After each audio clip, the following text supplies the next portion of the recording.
Welcome guide second স্কুলের পক্ষ থেকে আমি আলামিন আপনাদের প্রত্যেকেই জানাচ্ছি স্বাগতম। আজকে আমি কথা বলবো মোবাইল ফোনের ব্যবহার নিয়ে। মোবাইল ফোনটা বর্তমানে আমাদের একটি অবিচ্ছেদ্য অংশে পরিণত হয়েছে। আমরা কিন্তু ইচ্ছা করলেই বর্তমানে মোবাইল ফোনকে আসলে বাদ দিতে পারবো না। আমাদেরকে প্রতিনিয়ত প্রতি মুহূর্তে নানা কাজে মোবাইল ফোন ব্যবহার করতে হচ্ছে। মোবাইল ফোনের ব্যবহার কিন্তু আমরা সবাই জানি, কিন্তু ছোটখাটো কিছু কিছু বিষয় আছে যে বিষয়গুলো না জানা থাকার কারণে আমাদেরকে প্রতিনিয়ত মোবাইল ফোনে একটা বিব্রতকর অবস্থার মধ্যে পড়তে হয়। তো এই বিষয়গুলো যদি আমরা জানি তাহলে হয়তো আমাদেরকে এই বিব্রতকর অবস্থার মধ্যে বা এই সমস্যাগুলোর মধ্যে পড়তে হবে না, বা মোবাইল ফোন ব্যবহারের ক্ষেত্রে এগুলোকে ভদ্রতাও বলা যেতে পারে। তো চলুন দেখে নেই মোবাইল ফোন ব্যবহারের ক্ষেত্রে এই টিপস বা ভদ্রতাগুলো কি কি। মোবাইল ফোনে সবসময় ব্যালেন্স রাখবেন, ন্যূনতম হলো 20 থেকে 50 টাকা। এর কারণটা হলো এমার্জেন্সি ভিত্তিতে কখন কোন জায়গাতে প্রয়োজন হয় যার কোনো সতর্কতামূলকভাবে আমরা এটা রাখতে পারি। অ্যাটলিস্ট কোনো বিপদে বা ঝামেলায় পড়তে হবে না, বিড়ম্বনায় পড়তে হবে না। মোবাইল ফোনের চার্জ এটা কিন্তু অত্যন্ত গুরুত্বপূর্ণ একটা বিষয়। আমরা অনেক সময় মোবাইলে ফেসবুক নাড়াচাড়া করতে করতে বা বিভিন্ন গেমস খেলতে খেলতে বিভিন্ন কারণে মোবাইল ফোনের চার্জ থাকে না, আমরা খেয়ালই করি না। এই জন্য চার্জটা আছে কিনা সবসময় এটা খেয়াল রাখবেন এবং সময় বা সুযোগ মতো চার্জে দিয়ে নেবেন। বিশেষ করে দূরের যাত্রাপথে আমরা যখন ট্রেনে বা বাসে কোথাও যাওয়া আসা করি তখন আমাদের ফোনের চার্জটা খুব গুরুত্বপূর্ণ। এর কারণটা হলো যে আমাদের আত্মীয় স্বজন বা যারা আমাদেরকে নিয়ে টেনশন করে বা যারা আমাদেরকে নিয়ে ভাবে তারা হয়তো ফোনটা বন্ধ পেলে একটু চিন্তায় পড়ে যাবে যে কি হলো বা এমন কিছু একটা। সেই ক্ষেত্রে আমাদের এই চার্জটা অবশ্যই খেয়াল রাখতে হবে। আমরা কিন্তু এই যাত্রাপথে ফেসবুক ব্যবহার করতে করতে বা গেমস খেলতে খেলতে বোরিং থেকে গান শুনতে শুনতে কিন্তু কখন চার্জ শেষ হয়ে যায় ফোনটা বন্ধ হয়ে যায়। হয়তো আমি ঠিকই আছি কিন্তু আমার অপরপক্ষে আমার আত্মীয় বা বাবা বা মা এরা কিন্তু অনেক চিন্তা করে। তো এই জন্য এই বিষয়টা মাথায় রাখতে হবে। আমি একটা কাজ করি, যখন দেখি যে আমার ফোনে চার্জ কম আছে বা ফোনটা আমার বন্ধ হয়ে যাবে, তো আমি 2 থেকে 3টা জায়গাতে টেক্সট একটা মেসেজ পাঠিয়ে রাখি অথবা ফোন করে বলে দিই যে আমার ফোনে চার্জ কম আছে, আমি ফোনটা এখন বন্ধ রাখছি বা বন্ধ হয়ে যাবে। 15 থেকে 20% চার্জ থাকা মাত্র আমি কিন্তু ফোনটা বন্ধ করে দিই। পরে আবার গাড়ি থেকে নেমে জাস্ট একটু ইনফর্ম করে দিই যে হ্যাঁ আমি পৌঁছে গেছি। এক্ষেত্রে হয় কি যে ফোন বন্ধ পেলেও তারা ওই টেনশনটা বা দুশ্চিন্তাটা করবে না। তো এই পদ্ধতিটাও বা এই বিষয়টা আপনারাও মাথায় রাখতে পারেন।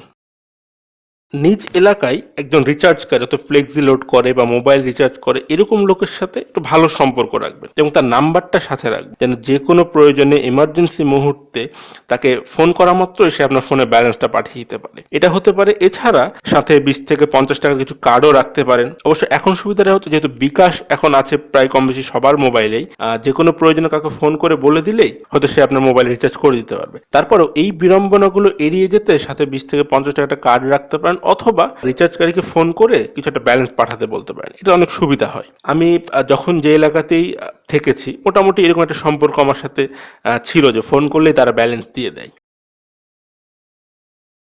এবার আসি মিস কল প্রসঙ্গে। আমাদের অনেকের প্রবলেম আছে একটা যে আমরা এই সময়েও অর্থাৎ মোবাইলের এই যুগেও কিন্তু আমরা অনেককে মিস কল দিয়ে থাকি। ভুল করেও কখনো কাউকে মিস কল দিবেন না। এটা একটা ছোট মানসিকতার পরিচয়। আপনার ফোনে মিস কল দেওয়ার টাকা আছে মানে অ্যাটলিস্ট আপনি 10 সেকেন্ড তাকে কল করে বলতে পারবেন যে ফোনটা ব্যাক করতে। এটাই করাই উচিত। অনেক সময় আমাদের ফোনে মিসড কল আসে। কোনো মিসড কল আসলে সাথে সাথে সে মিসড কলটা ব্যাক করবেন না। এতে হবে কি, সে মিসড কলকারী একটা অভ্যাসে পরিণত হয়ে যাবে। সে আপনার মতো আর অন্যকেও মিসড কল দেওয়ার চেষ্টা করবে।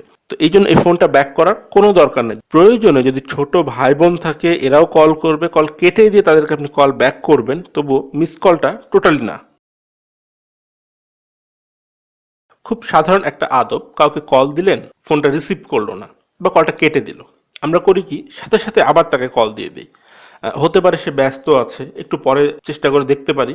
আমরা কিন্তু এটা না করে পরপর কয়েকবার কল দিতে থাকি। হতে পারে সে কোনো মিটিং এ আছে, কোনো অনুষ্ঠানে আছে বা ব্যস্ত আছে, এটা বুঝে না বুঝেই কিন্তু আমরা এই কলগুলো দিতে থাকি। তো এটা কিছুক্ষণ পরে আবার কল দেন অথবা আপনার যদি একান্ত জরুরি কোনো বিষয় থাকে ছোট্ট একটা টেক্সট মেসেজ তাকে পাঠিয়ে দিতে পারেন। পরে উনি যখন বুঝবে যে না এটা প্রয়োজন, উনি হয়তো তখনই আপনাকে কল ব্যাক করতে পারে অথবা বিষয়টা সে বুঝে আপনাকে পরে কল ব্যাক করতে পারে। তো এই ছোট ছোট বিষয়গুলো মাথায় রাখতে হবে। প্রতিটা শুক্রবার জুম্মার নামাজের সময় খুব কমই আছে যে কারো রিংটোন বেজে ওঠেনি এরকম শুনি নাই। আর মসজিদে যখনই যাই নামাজের সময় বিশেষ করে জুম্মার নামাজগুলোতে কারো না কারোর মোবাইল নামাজের সময় বেজে ওঠে। তো এই বিষয়গুলো খেয়াল রাখা উচিত যে নামাজের সময় কাউকে কল দেওয়াটাও যেমন উচিত না, ঠিক তেমনই যে কোনো মসজিদে প্রবেশের সময় মোবাইলটা বন্ধ করে নেওয়া উচিত। আমি যেটা করি, মসজিদে প্রবেশের পূর্বে ফোনটা প্রথমত সাইলেন্ট মোড করি, তারপরে ফোনটা বন্ধ করি। এর কারণটা হলো, যদি কোনো কারণে পকেটে চাপ লেগে মোবাইলটা চালুও হয়ে যায়, তাও রিংটোন শোনা যাবে না। তো এই জন্য বিষয়টা মাথায় রাখতে হবে যে নামাজের সময় কাউকে আমি ফোনও করব না, এমনকি আমার ফোনটা মসজিদে প্রবেশের পূর্বেই বন্ধ করে দেব। অপরিচিত উচ্চপদস্থ কোনো ব্যক্তিকে হঠাৎ করেই কল দিবেন না। হয়তো অনেক বড় মাপের কোনো একজন মানুষ, তাকে আমরা হুট করে যে কোনো সময় কল দিয়ে ফেলি। আসলে এরকম কলটা না দিয়ে প্রয়োজন হলে আমি আমার পরিচয় দিয়ে ছোট্ট একটা টেক্সট মেসেজ তাকে পাঠিয়ে রাখতে পারি। এটা দেখলে আমি যদি তাকে পরে কল করি, উনি কিন্তু বুঝতে পারবে হ্যাঁ, এই ব্যক্তি আমাকে ফোনটা করেছে। কারণ অনেকেই অপরিচিত নাম্বার কিন্তু রিসিভ করে না। আবার দেখবেন আপনি টেক্সট মেসেজটা পাঠানোর পরে হয়তো উনিও আপনাকে ফোনটা ব্যাক করতে পারে। তো এই জন্য অপরিচিত উচ্চপদস্থ কোনো ব্যক্তিকে হুট করে কল না দিয়ে বরং আপনার পরিচয় জানিয়ে একটা মেসেজ তাকে দিয়ে রাখবেন। প্রয়োজন বোধে তিনি কল করবেন, অথবা আপনি তাকে ফোন করলে পরবর্তী সে আপনার পরিচয়টা জানতে পারবে।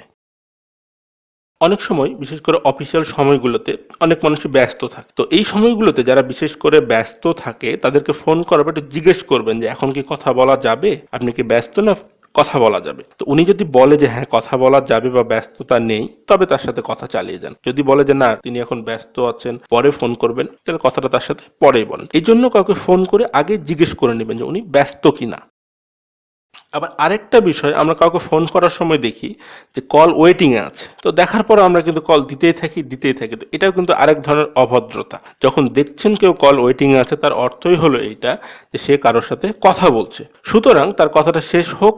আমি তাকে কল দিচ্ছে মানেই কিন্তু উনি বুঝতে পারছে কেউ আমাকে কল দিচ্ছে, কলটার সাথে সাথে কেটে দেন। উনি কথাটা শেষ করে তখনই আপনাকে ফোন করবে, অথবা যখন তার কথাটা শেষ হবে তখন আপনি ফোন করেন, কিছুটা সময় নেন। তো আমরা এটা না করে করি কি, যে কন্টিনিউয়াস তাকে কল দিতেই থাকি। তো এটাতে কিন্তু এক ধরনের অভদ্রতা বা বিষয়টা একটু দৃষ্টিকটু দেখায় আর কি।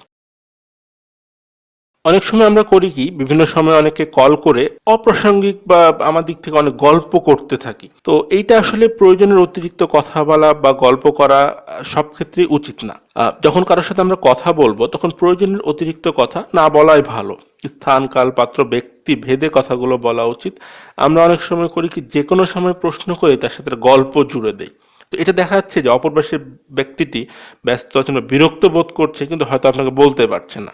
তো এই বিষয়গুলো আমাদের একটু মাথায় রেখেই এগুলো করা উচিত।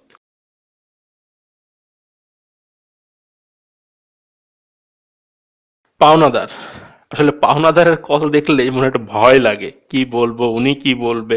তো এই ক্ষেত্রগুলোতে আমরা পাওনাদারকে এড়িয়ে যাওয়ার জন্য খুব সহজেই কলটা রিসিভ করি না, এবং পাওনাদারও দেখা যায় একাধিকবার কল দেয়, আমরাও একাধিকবার রিসিভ করি না। তো এইটা আসলে কোনো দিক থেকেই বা কোনোভাবেই করা উচিত না। কোনো পাওনাদার যখন ফোন করে, প্রয়োজনে অবশ্যই সে ফোন করছে, তার ফোনটা রিসিভ করবেন, অথবা যদি কোনো কারণে আপনি রিসিভ না করতে পারেন, তাকে কিছুক্ষণ পরে ফোনটা কল ব্যাক করে আপনার ব্যস্ততা স্বীকার করবেন। আমরা করি কি, ফোনটাও রিসিভ করি না, ফোনটা ব্যাকও করি না। আর পরে দেখা যাচ্ছে ওনার আপনার সম্পর্কে একটা বাজে ধারণা তৈরি হয়ে যায়, বা আপনার সম্পর্কে কিছু বাজে কথাবার্তা উনি বলে ফেলে। তো এই জন্য এই বিষয়টা মাথায় রাখা প্রয়োজন। অনেকেই আমাদেরকে মোবাইল ফোনে জিজ্ঞেস করে যে তুমি কোথায় আছো বা আপনি কোথায় আছেন। আমরা কিন্তু কৌশল করে বা চালাকি করে থাকি এক জায়গায়, বলে ফেলি আরেক জায়গা না। তো ভুল করেও এই কাজটা করা যাবে না। যদি কোনো কারণে আমি ধরা পড়ি অথবা তার সামনাসামনি হয়ে যাই, তো এই ক্ষেত্রে দেখা যাবে কি যে আমার সম্পর্কে তার একটা বাজে ধারণা তৈরি হবে। পরবর্তীতে আমি সঠিক জায়গায় থেকেও যদি বলি আমি এই জায়গাতে আছি, হয়তো বিশ্বাস করতে একটু কষ্ট হবে। তো এই বিষয়গুলো আমাদের মাথায় রাখা উচিত। আমাদের ব্যস্ততার সময়গুলোতে মোবাইলে বিভিন্ন টেক্সট টেমপ্লেট থাকে, যেমন I am busy now, I am in a meeting, এই টাইপের। তো ব্যস্ত সময়গুলোতে আমরা এই টাইপের টেক্সটগুলো ব্যবহার করতে পারি, বা কলারকে আমরা এটা সেন্ড করতে পারি। এটা কিন্তু অনেক স্মার্ট দেখায়। ওই যে শুরুতেই বললাম যে মোবাইলটা আসলে আমাদের একটা অত্যন্ত প্রয়োজনীয় একটা বিষয় হয়ে গেছে। একান্ত প্রয়োজন ব্যতীত মোবাইলটা বন্ধ না রাখাই ভালো। আর যদি কোনো কারণে বন্ধ রাখতেই হয় বন্ধ, আমরা কিন্তু মিসড কল অ্যালার্ট সার্ভিসটা চালু করে রাখতে পারি। এতে হয়তো যখন ফোনটা চালু করব তখন কে কে ফোন করেছিল দেখতে পাবো। এটা কিন্তু একটা সুবিধাজনক একটা সার্ভিস। প্রয়োজনের সময় কাউকে ফোন করলেন, তার ফোনটা বন্ধ পাচ্ছেন, কথা বলতে পারলেন না, এই ক্ষেত্রে তাকে একটা টেক্সট মেসেজ পাঠিয়ে রাখতে পারে। এক্ষেত্রে যখন সে ফোনটা চালু করবে তখন সে জানতে পারবে বা বুঝতে পারবে যে আপনাকে কল করেছিলেন বা আপনার তাকে প্রয়োজন আছে। তো এই ক্ষেত্রগুলোতে আমাদের এই টেক্সট মেসেজটা কিন্তু পাঠানো যেতে পারে। রাতে শোবার সময় কখনোই ফোনটা সাইলেন্ট করে রাখা উচিত না, কারণ অনেক রাত বিরাত বলে কথা আছে, বা আমরা অনেকেই বলি যে অনেক রাতে হয়তো করে ইমার্জেন্সি কোনো প্রয়োজন হতে পারে, সেই ক্ষেত্রগুলোতে ফোন সাইলেন্ট থাকলে কিন্তু আমরা বুঝতে পারবো না। আরো একটা বিষয় আমাদের মাথায় রাখা উচিত, রাতে বিশেষ করে ঘুমানোর সময় আমরা একান্ত প্রয়োজন ছাড়া কখনোই কাউকে কল করব না, কারণ আমার হয়তো ঘুম আসছে না, অপরজনের কিন্তু ঠিক ঘুম আসতে পারে, উনি কিন্তু ঘুমিয়ে থাকতে পারেন বা ঘুমাতে পারে। তো এই বিষয়গুলো কিন্তু মাথায় রাখতে হবে। এখন মোবাইলে কম বেশি রেকর্ডিং একটা অপশন থাকে, যদি কোনো মোবাইলে কেউ আপনাকে হুমকি ধামকি বা এই টাইপের কিছু হয়ে থাকে, বিষয়গুলো প্রয়োজনে রেকর্ড করে রাখতে পারেন, প্রয়োজনে বা বিষয়টা কিন্তু কাজে দিতে পারে, গুরুত্বপূর্ণ কোনো এভিডেন্স বা ডকুমেন্ট হিসেবেও কিন্তু এটা কাজ করতে পারে। মোবাইলের রিংটোন অত্যন্ত গুরুত্বপূর্ণ একটা বিষয়। বিভিন্ন সময় দেখা যায় অনেক জোরে একটা রিংটোন গান বেজে উঠলো, এটা হচ্ছে কারো একটা রিংটোন। তো এই বিষয়গুলো কিন্তু কখনোই ভালো দেখায় না। মোবাইলে আমাদের হালকা ক্লাসিক টাইপের কিছু রিংটোন থাকতে পারে, হঠাৎ জোরে করে বেজে ওঠে কোনো টোন, কোনো গান বা গানের অংশ, এগুলো ভুলেও সেট করতে যাবেন না, এটাও পরিবেশটা নষ্ট করে ফেলে। মোবাইলের রিংটোনটাও কিন্তু আপনার ব্যক্তিত্বের একটা প্রকাশ। কোনো মিটিং, গুরুত্বপূর্ণ অফিস বা পরিবেশ বুঝে ফোন সাইলেন্ট বা ভাইব্রেশন মোডে রাখা ভালো। আমরা কোনো মিটিংয়ে আছি বা গুরুত্বপূর্ণ কোনো বড় অফিসে গেছি, কোনো মিটিং নেই, এমনি হয়তো গেছি, কারো সামনে বসে থেকে কথা বলছি, অনেক সিনিয়র লেভেলের কারো সামনে বসে কথা বলছি, ফোনটা সাইলেন্ট থাক বা ভাইব্রেশন মোডে দেয়া থাক। তো এইভাবে ফোনটা সাইলেন্ট মোডে বা ভাইব্রেশন থাকলে ভালো দেখায় আর কি।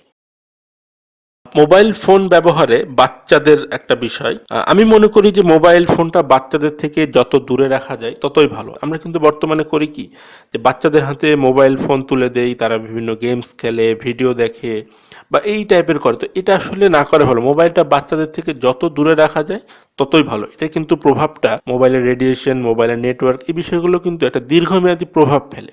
তো পারতপক্ষে যতটুকু দূরে রাখা যায় ততটা রাখাই ভালো।